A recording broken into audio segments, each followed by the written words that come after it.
Hello and welcome back to my channel.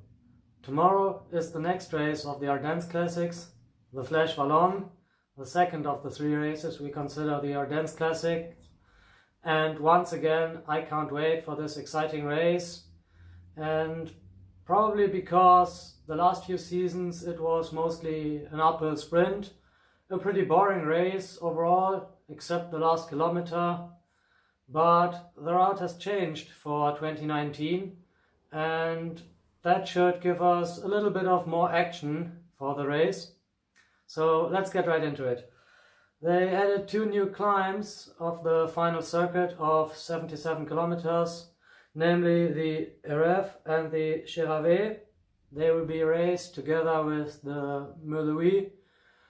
Together they will be raced 3 times each, so we will have 9 climbs inside the final 77 kilometers, and that should make the race harder, but also give incentive for riders who don't have the sprint to beat the top favorites at the end. So yeah, we probably won't see the usual everyone waits for the final kilometer and sprints, but this year they actually give attackers a chance with the course.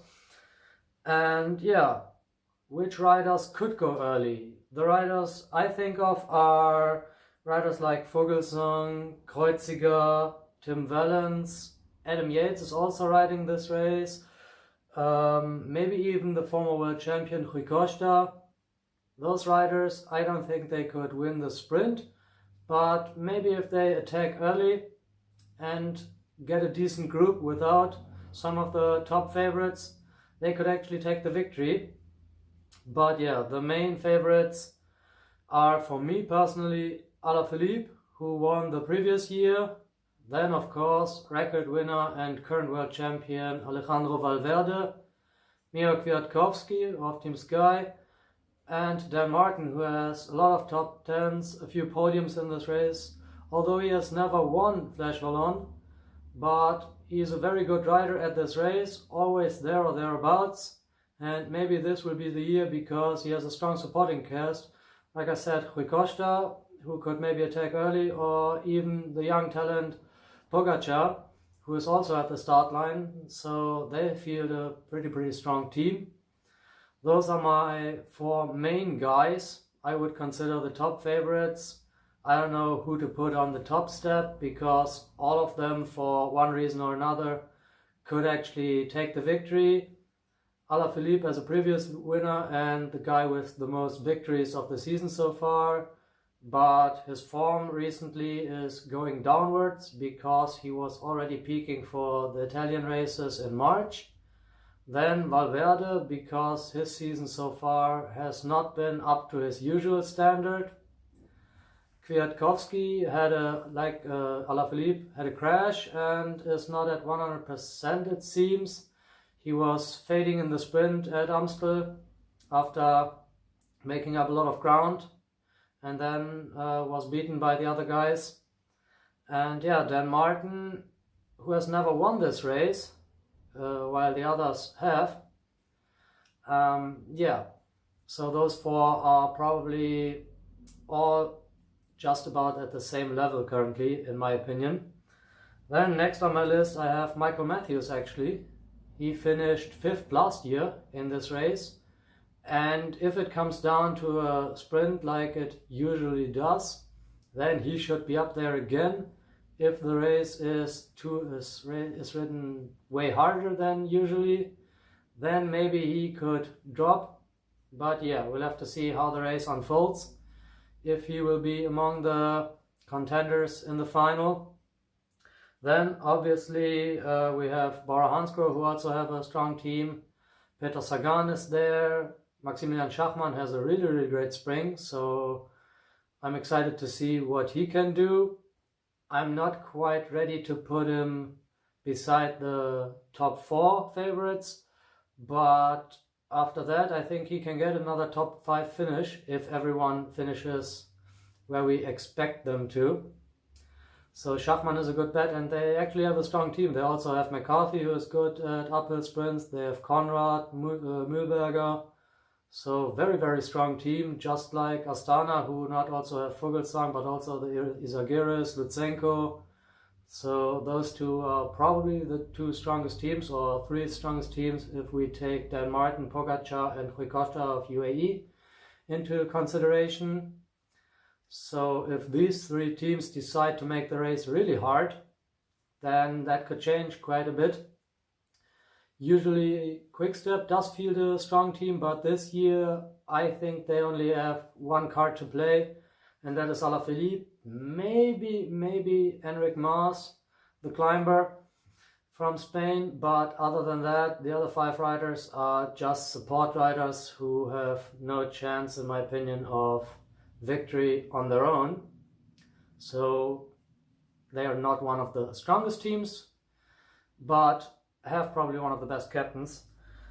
Who else should we name? Yeah, the young guns from Amstel Gold Race, Madouas and Lambrecht also at the start line. So what can they achieve? Quite a few very, very young riders at the start line who look very promising so far this season. So we will have to see if they can repeat their top 10 result of the Amstel Gold Race. Gesundheit. Well,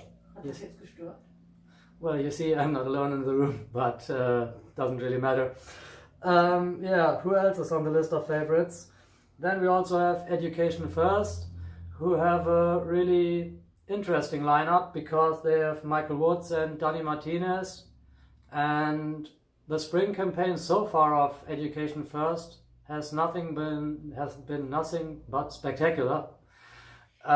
Really great season so far from them, from the team of Jonathan Waters. I don't think they are top favorites, but they have a decent lineup for this race. Then we also can't forget about the older riders. We talked about the young guns who are promising and probably the guys for the future, but we also have some experienced riders at the start line who have done very well on multiple occasions in the past. Riders like Albassini or Gasparotto. So maybe on their older days, or even Pozzovivo, maybe them can challenge for a victory. Then I also want to mention guys like Van Endert, who's also not the youngest anymore. Actually, Lotto has a really strong team as a whole. They have Tim Wellens, Van Endert, and the new promising rider Björk Lambrecht.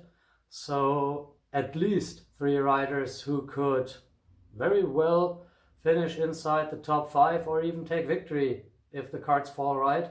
And they have riders for multiple outcomes of the race. They have a guy like Van Endert who can actually sprint with the best in these Ardennes Classics, like he has shown over the past few seasons. They have Tim Wellens, who is never afraid to attack, and Lambrecht is up and coming, and who knows what his ceiling might be. So yeah, we'll have to see about that one. And last but not least, I want to mention Romain Bardet, because he finished actually in 9th place at Amstel Gold Race, and his form seems to be right there. So yeah, he crashed earlier in the month, but he's back with a good result, and I think he is up for it at this level. Fleche Wallonne could suit him even better, the uphill finish, other than the Amstel Gold Race, so maybe he can even finish better in this race, the French climber. So those are my favorites at the moment. I probably forgot some riders, but yeah, I can't wait for the race for tomorrow.